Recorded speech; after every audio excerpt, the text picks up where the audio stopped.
They might as well have just called this category Documentary Shorts 2.0 this year.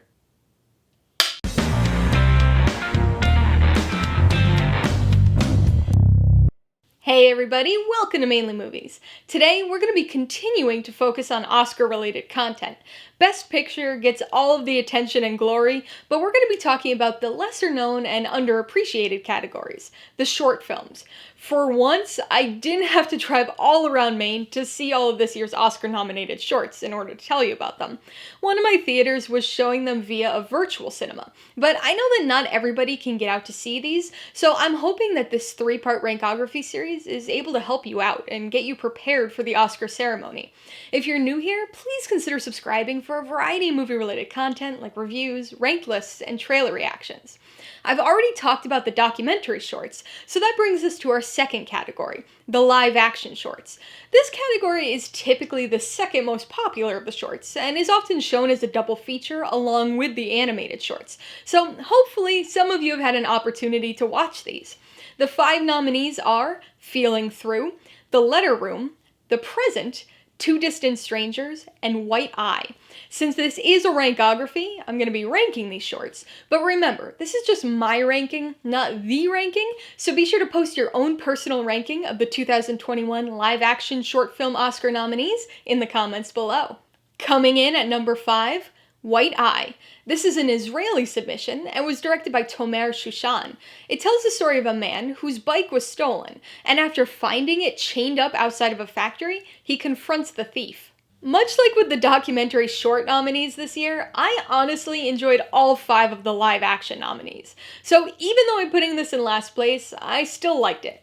Personally, the biggest draw for this one was its cinematography, specifically the one long continuous shot that comprises the film. The camera moves from interaction to interaction, following along with our protagonist as he moves within the area of the bike. This story itself is pretty simple, but it does progress in a somewhat interesting way. At least for me, the protagonist was somebody I couldn't quite get a good read of initially. So an otherwise innocuous plotline was kept pretty interesting, because I wasn't sure of his precise motives. But despite the simple stolen bike premise, this film does develop into something a bit more emotional and thought-provoking, though it didn't quite stick the landing for me. Coming in at number 4, The Present. This is a Palestinian submission and was directed by Farah Nabulsi. It tells the story of a father and his young daughter living in an occupied region of the West Bank, who are attempting to travel to a nearby town to buy an anniversary present. Of all of this year's live-action short film nominees, this is probably the one that feels the most like a documentary film. It's quite cinematic and has, I think, the best sound design of the bunch, but it has this very slice-of-life guerrilla filmmaking style to it. It features a great father-daughter relationship and some wonderful family moments, but at the same time, it's an incredibly frustrating story. The things that these two have to endure in order to do something as simple as pick up an anniversary present is beyond irritating and just frustrating.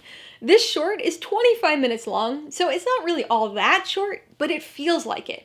It feels almost incomplete with its abruptness, and I think that's the aspect of it that was perhaps the most frustrating to me, and the reason it's not a little bit higher in my list. I get that it's just a small slice of life tale, but I wanted to see more, because the implications of the ending seemed like they were going to be possibly even more interesting than what we actually saw in the film. Coming in at number 3, The Letter Room. This is a US submission and was directed by Elvira Lind.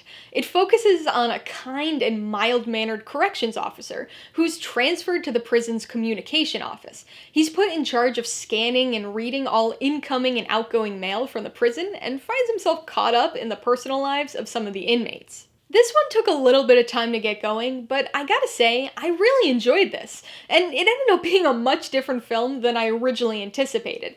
It's pretty unique for a prison story, and makes you not only empathize with the protagonist, but also with several of the death row inmates who he forms sort of bonds with.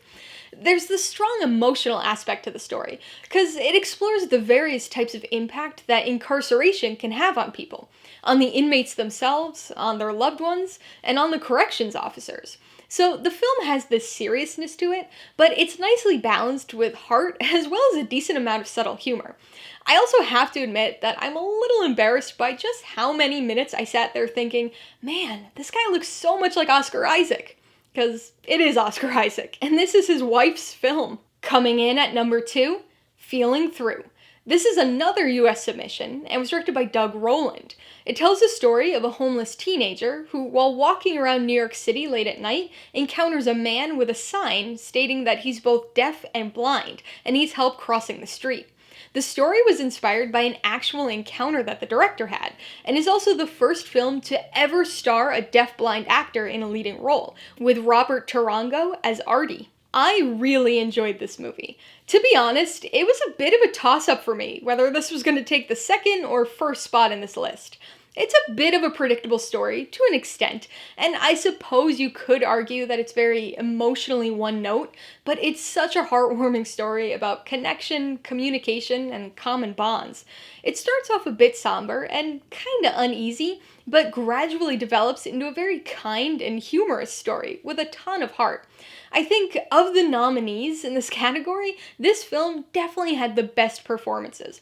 The interactions between the two leads are wonderful, and there's this moment with a bus driver that seals the deal on the performances here. So that means my number 1 Oscar live-action short of 2021 is Two Distant Strangers. This is another US submission and was co-directed by Trevon Free and Martin Desmond Rowe. This film focuses on cartoonist Carter James, who's trying to get home to his dog the morning after a date. On his way home, he encounters a violent police officer and finds himself trapped in a difficult and confusing situation. Like I said with the previous selection, this short could have ended up in either the first or second spot for me, but I decided to put it at number 1 because of the premise. Now, I would definitely suggest going into this film without having read or watched anything about it, because I certainly did not expect it to take the turn or turns that it did. So don't worry, I'm not going to spoil the premise surprises for you here, but let's just say that I really like films of this style, so that definitely helped me with really liking this one. And I gotta say, in addition to just being a very interesting premise, this style, that again I'm not going to spoil, is very fitting for telling the story at hand. The central message here rings very loud and clear, and in spite of the twists and turns, this film delivers its thesis in a very straightforward way. Alright, so that's my rankography of the 2021 Oscar nominees for live-action short film. Have you had a chance to see these live-action shorts? If so, what does your ranking look like? I'd love to see some reasoning for your order, so be sure to post it in the comments below. Also, be sure to check out my rankography of the documentary shorts, and stop back next week for the animated shorts rankography and some more Oscar-related content.